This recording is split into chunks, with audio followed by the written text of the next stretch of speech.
Dear students, friends, welcome in SNS Maths class। आइए हम लोग आज pair of linear equation in two variables में एनसीईआरटी की एक्सरसाइज 3.4 से वर्ड प्रॉब्लम ले रहे हैं। ये जो वर्ड्स प्रॉब्लम है लैंग्वेज बेस्ड क्वेश्चन है, आपकी स्क्रीन पे नज़र पे आ रही होंगी। As far as our board examination is concern, these questions are very important. और बल्कि अगर ऐसा कहा जाए कि जो एग्जामिनर है उसकी फर्स्ट चॉइस ये क्वेश्चंस होते हैं। यानी एक क्वेश्चन तो हम इस सेक्शन से जरूर लेते हैं, क्योंकि इस साल के एग्जामिनेशन में क्वाड्रेटिक इक्वेशन की वर्ड्स प्रॉब्लम इंक्लूडेड नहीं है ईयर 2021 बोर्ड एग्जाम के लिए। Otherwise you may have two word problem, one from linear equation in two variables and another one is from quadratic equation. So let us start our exercise 3.4 word problem. See, exercise 3.4 से हमने there are two questions on one question is solution of equation, जो simple equations है, और second ये language based question है। So why these questions are important? एक question होता है कि ये क्वेश्चन क्यों इंपॉर्टेंट है।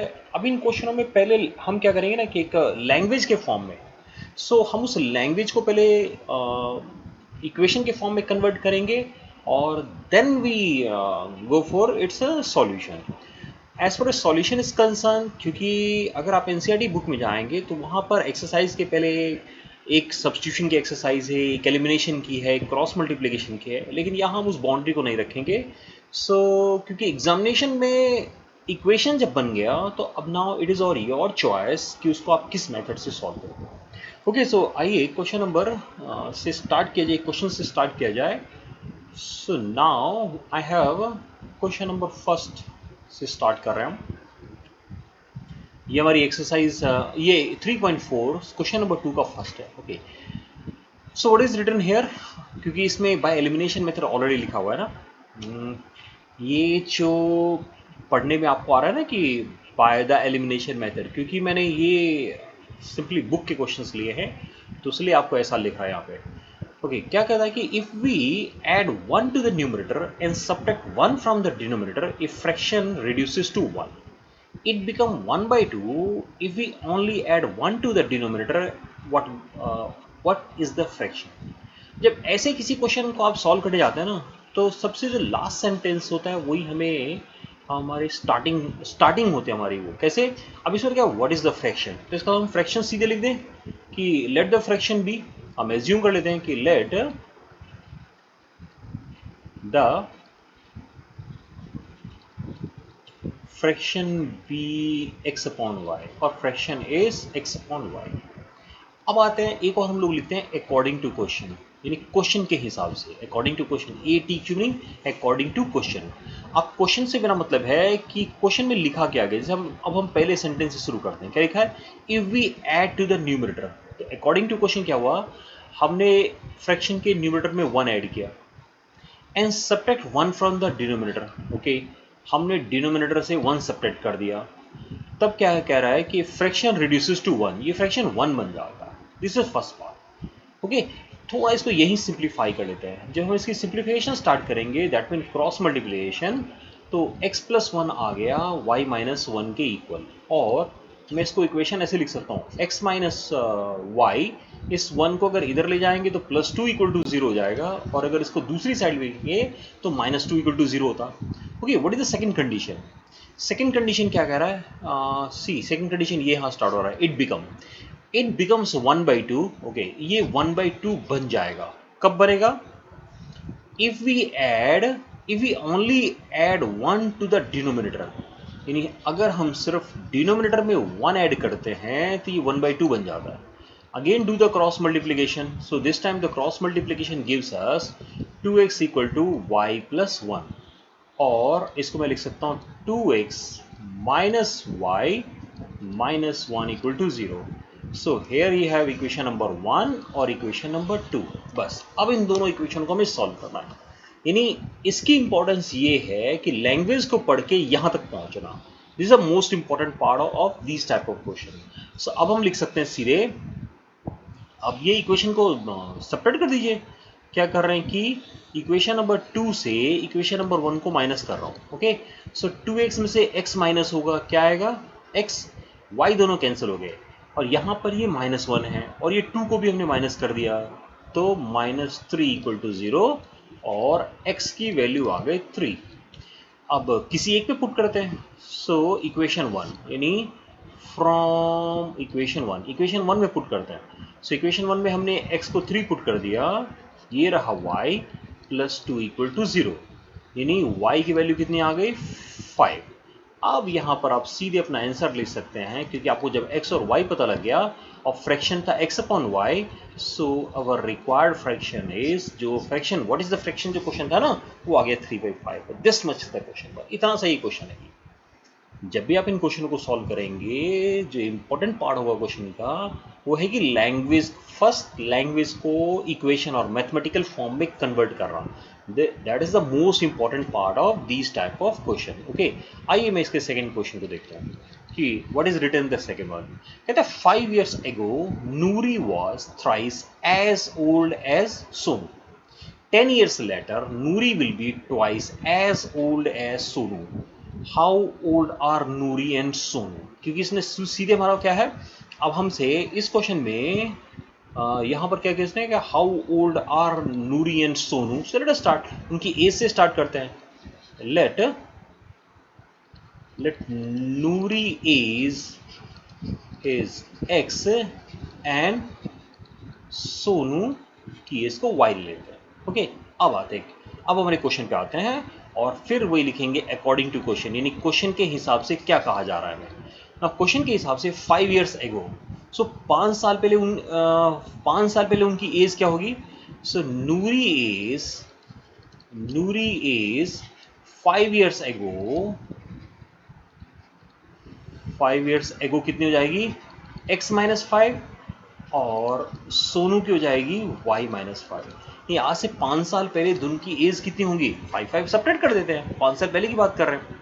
अब क्या कह रहे हैं, Noori was thrice as old as Sonu, यानी नूरी की उम्र जो है वो सोनू की उम्र की 3 टाइम है। ये नहीं कहा उसने, नूरी इज एज क्या कहा, Noori was thrice as old as Sonu ना। अब थोड़ा simplification, we need some simplification. So ये हो गया x-5 is equal to 3y minus का 15, यानी इक्वेशन बना दें। सो x-3y, इस बार मैं 15 को, अगर 5 को उधर ले जाता हूं तो -10, let it be equation number 1। Second में क्या कह रहा है, सेकेंड कह रहा है कि Noori will be twice as old as Sonu, कब, 10 year later. So after 10 year, है ना, यानी आफ्टर 10 years, 10 साल बाद, आफ्टर 10 years, यानी ये 10 year कब से, प्रेजेंट से। सो नूरी की उम्र 10 साल बाद कितनी हो जाएगी, x+10, सोनू की उम्र कितनी हो जाएगी, y+10। और इस क्वेश्चन में क्या कह रहा है कि Noori will be twice, Noori की उम्र will be twice as old as Sonu, वो सोनू की उम्र की अभी भी दुगना है। यानी यहां से हम इक्वेशन बना लेंगे x+10 equal to 2y+20, that is x-2y equal to 10। Okay, now this is our equation number 2। Solving 1 and 2 subtract कर दीजिए, सीधे सीधे सेपरेट कर दीजिए, है ना, यानी 1 में से, इक्वेशन 1 से 2 को सेपरेट कर देते हैं, x कैंसिल हो जाएगा, और माइनस का 3y में माइनस का 2y जब सेपरेट करेंगे तो माइनस का y आ जाएगा, और -10 में जब -10 को सेपरेट करेंगे तो -20 आएगा, यानी y इक्वल टू 20 आ गया। ओके, y की वैल्यू 20 हो गई। अब अगर y 20 है तो x कितना होगा, कहीं से भी यूज करते हैं, लेट इज फ्रॉम इक्वेशन 2 को यूज कर लेते हैं। नाउ इक्वेशन 2 में x क्या होगा, 10 प्लस 2 इंटू वाई, वाई 20 है, सो सिंपली 50, 22 जा 40, 10 50, कैलकुलेशन को देखते जाना है। सो ये रहा हमारा सेकंड क्वेश्चन, जिसमें अब एक चीज देखना है, एक क्वेश्चन हमने किया जिस जो फ्रैक्शन पे था, नंबर्स पे, है ना, दूसरा क्वेश्चन हमने एज का किया है, थर्ड क्वेश्चन हम डिजिट्स पे करने वाले हैं, यानी हर एक क्वेश्चन हमारा अलग अलग टाइप का क्वेश्चन है। ओके नहीं, आइए थर्ड पे आते हैं, यहाँ स्पेस मेरे पास है, so let me come with third one, और क्या करते हैं, थोड़ा सा स्पेस बना लेते हैं, राइट। ओके, क्या हो जाएगा कि थोड़ा सा ओके। और थर्ड क्वेश्चन भी आपको दिखाई दे रहा होगा। आते हैं थर्ड पे, क्या लिखा है? The sum of the digits of a 2 digit number is 9।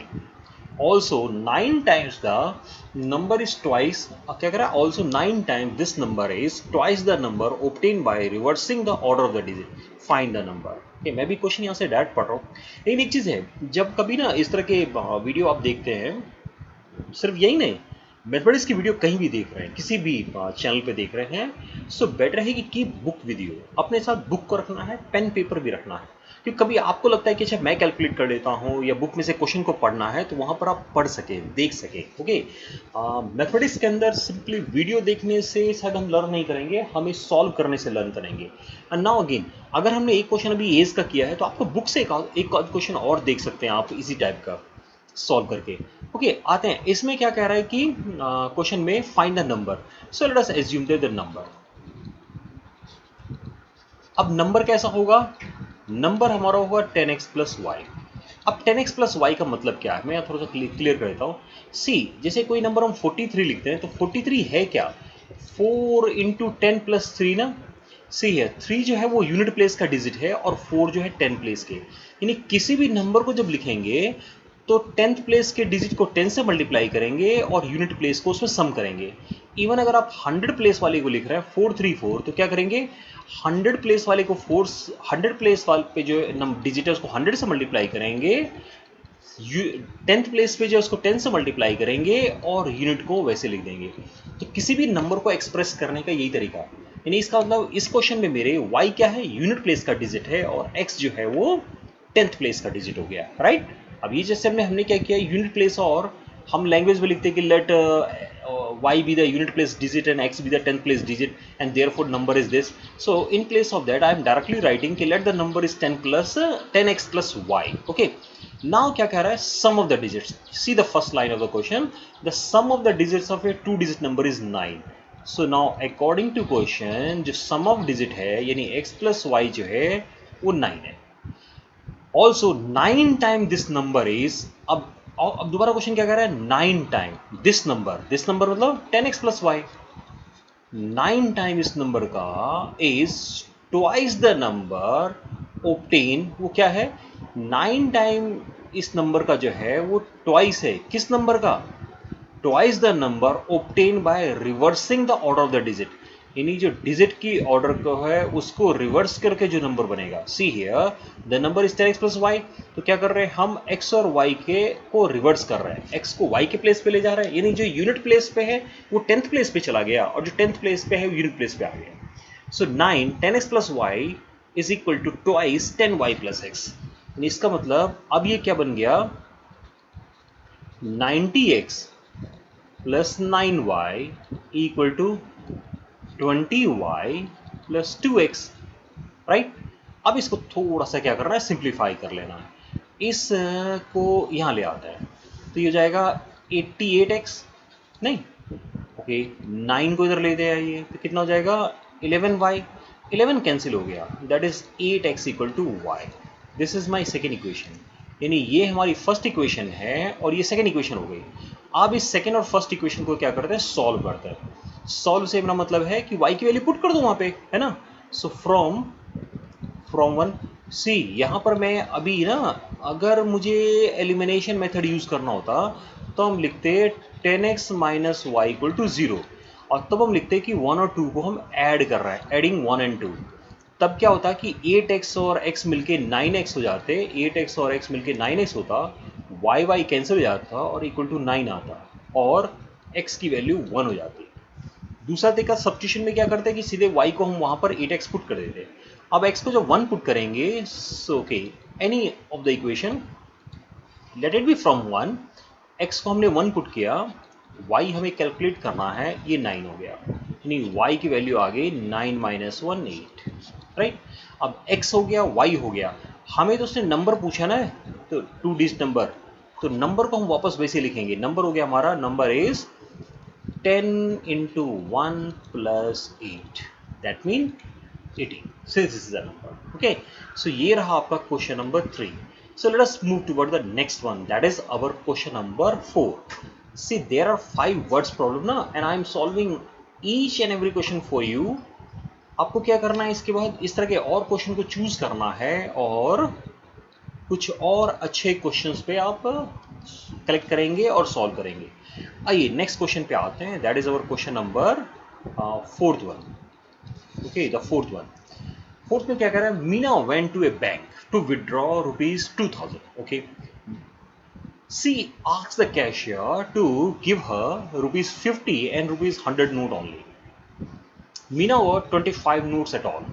Find how many notes of 50 and 100 she received. तो बस क्या रिसीव किया, पहले वहीं से क्वेश्चन स्टार्ट करें। तो अब लिखते हैं सी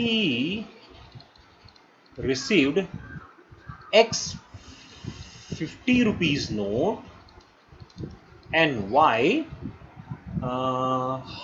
100 था ना, वाई 100 रुपीज नोट। जो उसको 100 रुपीज नोट थे वो उसको मिल गए।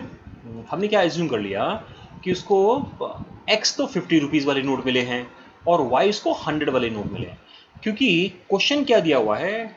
अब अकॉर्डिंग टू क्वेश्चन उसको टोटल कितने नोट मिले हैं, उसको टोटल 25 नोट मिले हैं। 25 हो गया काउंटिंग में ना, 1 2 3 इस तरह से नोट को काउंट करेंगे तो 25 नोट्स मिले हैं, लेकिन उसको टोटल अमाउंट जो मिला है वो है 2000। सो अमाउंट 2000 का मतलब क्या हुआ, अब इसको हम कैसे इसको ट्रीट करेंगे। सी, उसको एक्स नोट मिले 50 रुपीज वाले, तो इसका तो वो टोटल उसका अमाउंट हो जाएगा 50x, और उसको वाई नोट मिले हैं 100 रुपीज वाले और ये टोटल है 2000। थोड़ा सिंप्लीफाई करते हैं, 50 से कैंसिल कर सकते हैं। जब 50 से कैंसिल करोगे 52 is 200 ना। So if this is the equation number 1 and here you have equation number 2, now let us solve these two equation. दोनों को सॉल्व कर देते हैं। क्या करें, सब्ट्रैक्ट कर दें। किस में से, 2 में से 1 को सब्ट्रैक्ट कर रहा है। x cancel, 2y minus y, y हो गया, और 40 माइनस 25 15 आ गया। किसी भी एक इक्वेशन को यूज कर लीजिए। ओके, फ्रॉम 1, इक्वेशन 1 को यूज करने जा रहे हैं। x plus y, y is 15 equal to 25, so x हो गया 10, राइट। x हो गया 10। इसका मतलब अब क्वेश्चन क्या हुआ, उसको 50 रुपीज के 10 नोट मिले हैं और उसको 100 रुपीज के 15 नोट मिले हैं। ओके, ये रहा हमारा question number 4। One more is there ना। ओके, आइए उस पर भी आते हैं। I think now the question is visible ना, क्वेश्चन विजिबल है ये। Let me start like this. यहाँ पर कर रहा हूँ मैं फिफ्थ क्वेश्चन को। ए लैंडिंग लाइब्रेरी, मतलब जो लाइब्रेरी बुक्स देती है, मतलब एक कुछ मतलब ऐसा भी होता है कि लाइब्रेरी में ना एक रूल होता है कि नहीं आप जाके वहाँ बुक्स पढ़िए बस काम खत्म हो गया। दूसरा होता है कि नहीं, बुक्स आपको ले जाने के लिए भी मिलेगा, जैसे हमारे स्कूल की लाइब्रेरी, वहाँ क्या होता है कि आप बुक्स को इशू करा के अपने पास ले जा सकते हैं ना। तो वैसे एक lending library has a fix charges, लेकिन स्कूल में चार्जेस नहीं लेते हैं, यहाँ पर चार्जेस है। A lending library has a fix charges for first 3 days and additional charge for each day thereafter. Sarita paid ₹27 for a book kept for 7 days, यानी एक उस लड़की ने क्या किया, उसने 7 दिन अपने पास किताब रखी है तो उसको 27 रुपीज देना पड़ा है। While Susie paid ₹21 for the book she kept for the 5 days, लेकिन जो दूसरी लड़की है उसने सिर्फ 21 रुपीज दिया है।